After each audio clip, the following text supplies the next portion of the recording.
At the Capitol today, the House passed a measure that could double the amount of charter schools in the state and do away with regulations that makes the number evenly distributed throughout the state.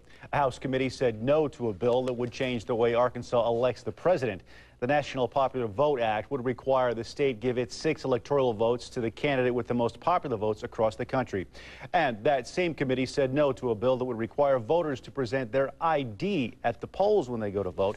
KRK4's Cecily Pontomeo joining us now live at the Capitol with more on that story. Cecily.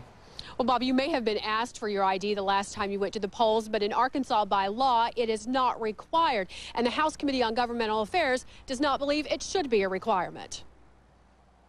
Representative John Woods and Representative Dan Greenberg say they are presenting the bill to crack down on voter fraud. The bill requires voters to present their identification at the polls.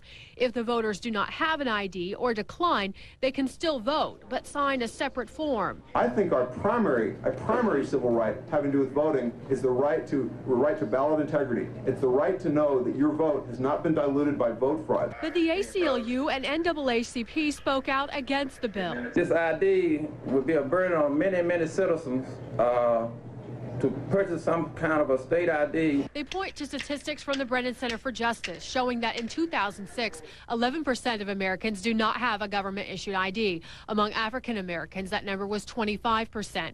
And among those making less than $35,000 a year, 15% do not have an ID. They believe minorities and the poor would be hesitant to go to the polls, even with the option to sign the additional form.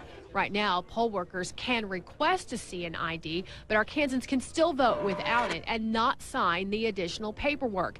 In the end, the committee wasn't convinced that should change.